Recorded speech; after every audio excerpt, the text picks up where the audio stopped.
አሰላሙ አለይኩም ወራህመቱላሂ ወበረካቱ። ውድና የተከበራችሁ እህቶቼ እንዴት ናችሁ? ደህና ናችሁ ወይ? እኔ ያለሁ አልሐምዱሊላህ ረብል ዓለሚን። ርዕሴ የሆነው ሰርተን ለሰው አንስጥ፣ ለፍተን የሰው ፊት ገርፎን ለሰው አንስጥ በሚል ነው የሚጀምረው። ለምን መሰላችሁ? በየትኛውም ሀገር እንሁን፣ በየትኛውም ሀገር እንሰደድ፣ ያው ሰው ቤት ነው። ሰው በሰው ትዕዛዝ ነው የምናድረው። ሰራተኛ ነን፣ በሰው ትዕዛዝ ነው የምናድረው። የምናገኘውን ገንዘብ ደግሞ እዛ ጋር ይጠቅሙናል። ቤተሰቦቻችን ናቸው፣ ባሎቻችን ናቸው፣ ወንድም እህቶቻችን፣ እናት አባቶቻችን ናቸው እያልን እንልካለን። የሆነ ሰዓት ደክሞን አገራችን ለመግባት ስናስብ ወይ ገብተን የሚገጥመን ሌላ ነው። ወይ ቤት ተሰርቷል ይባላል፣ መሬት ተገዝቷል ይባላል፣ ይሄ ተደርጓል ይባላል። ስንሄድ የሚገጥመን ሌላ ነው የሚገጥመን። ወይ በቃ ብራችሁ ተቀምጦ ነው ያለው ትባላላችሁ፣ እቃችሁ ተቀምጦ ነው ያለው ትባላላችሁ። ከገባችሁ በኋላ ደግሞ የሚገጥማችሁ ሌላ ታሪክ፣ ሌላ ነገር ነውና እኔ ገብቼም ወልጄም ስላየው ስደት ላይ በተለይ አዲስ የምትመጡ ሴቶች፣ አዲስ የምትመጡ ሰዎች ወላሂ ጥንቃቄ ብታደርጉ ነው ባይ ነኝ። አሁን በቃ ጥሩ ሁኔታ ነው ያለው። ባንክ አለ። የባንክ ቡክ ወጣችሁ መታችሁ በራሳችሁ አካውንት ላይ ብታስገቡ ምንም አታጡትም። የራሳችሁ ነው እንትን ነው። ቤተሰብ የፈለገ ብትሰጡ ሰጣቸው ይባላል። እኔ ለምሳሌ ወንድሜን ሂጄ ድር ያለው ምን ብያለሁ። አሁን ራሱ ልጄ ከተማ አዲስ አበባ ነው ያለው፣ እነሱ ገጠር ናቸው። ልጄን እንኳን ደውለው ልጅሽ እንዴት ነው ብሎ ለሚይዛቸው ሰዎች እንኳን ደውላ አይጠይቁም። እንግዲህ እኔ ደግሼ ነው ምን ብዬ ወድቄ ተነስቼ እንትን የጠቀምኳቸው ሰዎች ለእኔ እንኳን አልጠቀሙኝም ማለት ነው። የገዛ ወንድሞቼ የገዛ እህቶቼ አይጠቅሙኝም።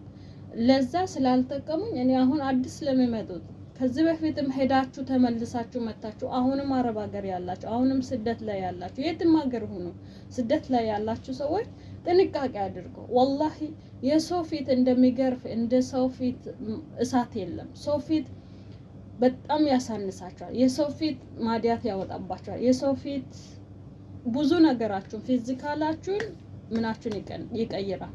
እኔ ሰርቶ መብላት በጣም ነው ደስ የሚለኝ። እኔ ሚሊዮን ብር በነፃ ከምሰጠኝ በእጄ ሰርቼ ብበላ ደስ ይለኛል።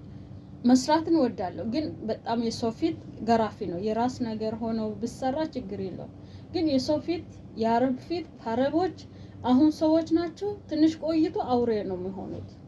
አሁን ደስተኛ ናቸው፣ ትንሽ ቆይቶ ያገላምጡሻል። ስጣሩ እንኳን ቁጣቸው ልብሽን በጣም ነው የሚያፈነዳው። ምን አድርጌ ነው አሁን ጥሩ ሰው አልነበሩም ብለን የምንጨነቅበት ሰዓት አለ። አሁን እንዴ ምን ጠፍቶ ነው ሌላ ሀሳብ ውስጥ ነው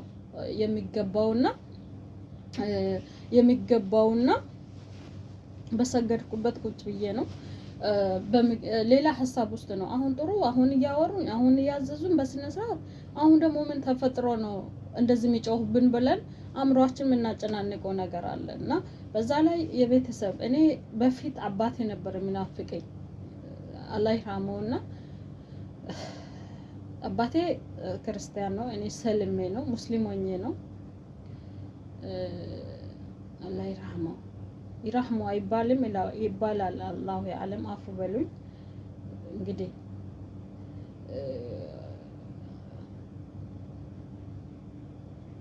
በፊት አባቴን በጣም እናፍቀዋለሁ። አባቴን በፊት ስመጣ ሕፃንም ስለነበርኩኝ አባቴን በቃ በጣም ነው ምናፍቀው የነበረው። አሁን ደግሞ ልጄ ነው የልጄ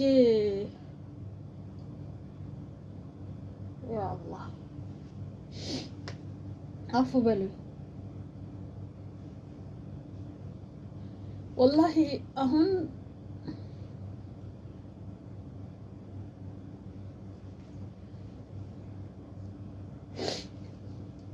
ወላሂ አሁን ያለሁበት ሁኔታ ወላሂ እኔ አነስቼ የሚይዘው ነገር ብኖር እንደ ልጅ ናፍቆት እሳት ሆኖ እግርን የሚያቃጥል ነገር የለም።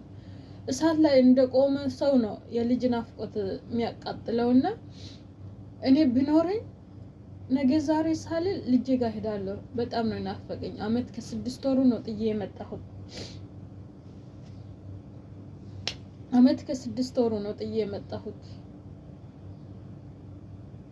ነገ ከሚያለቅስ ዛሬ ያለቅሳል ብዬ ነበረ። ዛሬ ግን በጣም ተጎዳብኝ። አደራው የሰጣቸው ሰዎችም በአግባቡ አልያዙልኝም እና ዛሬ ልጄ ነው የሚናፍቀኝ፣ ቤተሰብ አይደለም። ቤተሰብ ካሁን በኋላ አይናፍቀኝም፣ ልጄ ነው የሚናፍቀኝ እና አውዝ ብላህ እና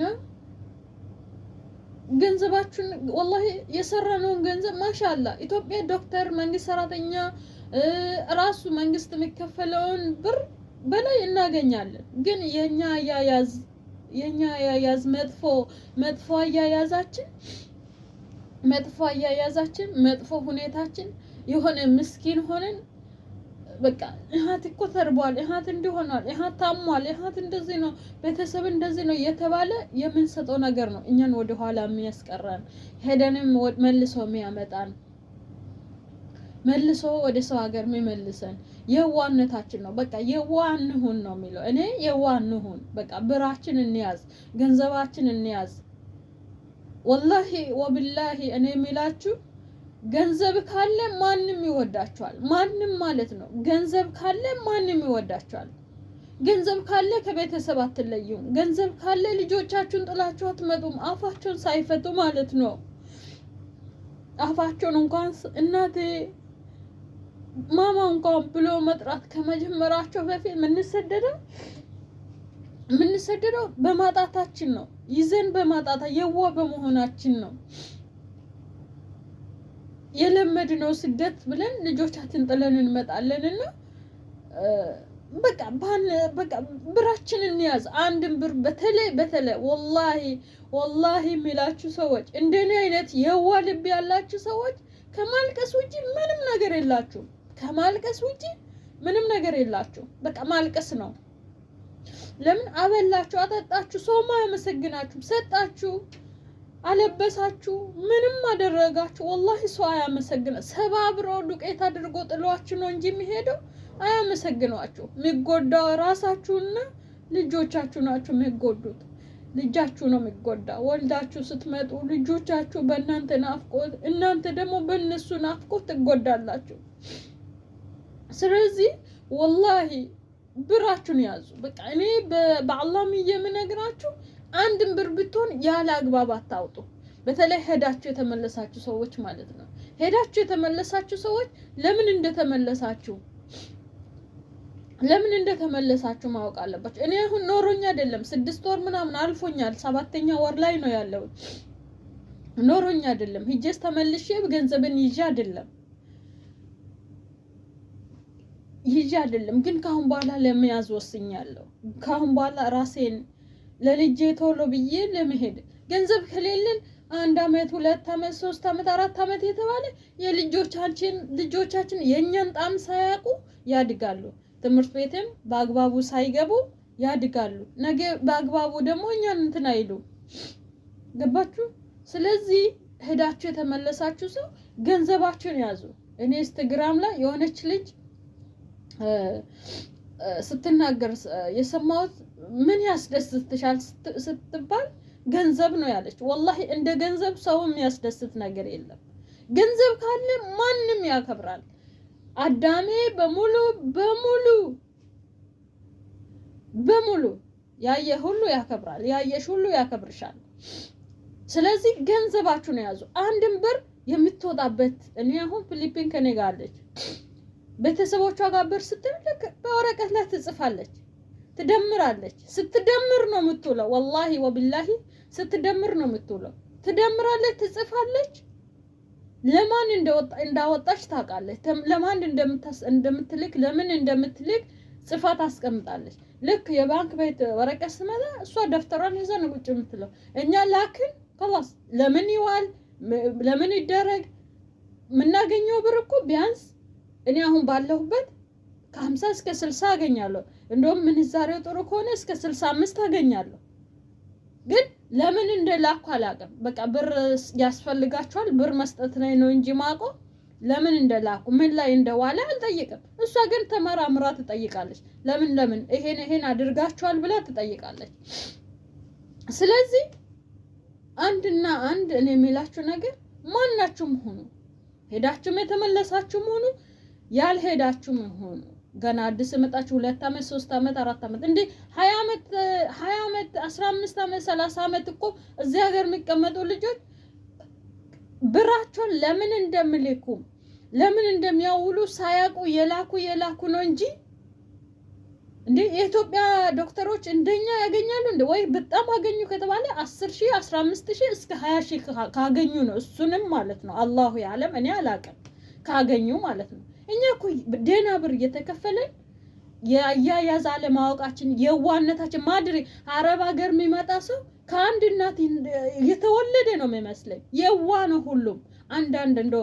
አንዳንድ ማድሪም በሆነ ነገር እንደ ጠንካራ የሆነ ቤተሰቡ ጥሩ ነገር ያለው በሆነ መንገድ በሆነ ከዚ የወጣ ሰው ካለ ነው እንጂ እንደኔ አይነት ከደሃ ማህበረሰብ የወጣ ሰው የዋ ነው። በቃ የዋ ማድሪ እንዴት አድርጎ እንደ አረብ ሀገር የምትሄድ ሴት የዋ ሆና ትፈጠር የተባለ ይመስል ለዛኛው ካላበላን ለዛኛው ካላጠጣን የምናለቅ ሰዎች ነን። አላሁ ያለም። አላህ ይርዳችሁ። ገንዘባችሁን ያዙ። ወላሂ ገንዘባችሁን ያዙ። ክብራችሁ ገንዘባችሁ ነው። እናንተ ላይ የሚቀመጥ ዝንብ ገንዘብ ካላችሁ አይቀመጥም። ለምን ንጽህናችሁን ትጠብቃላችሁ፣ ደህና ልብስ ትለብሳላችሁ፣ ፊታችሁ አይገረጣም፣ አትራቡ።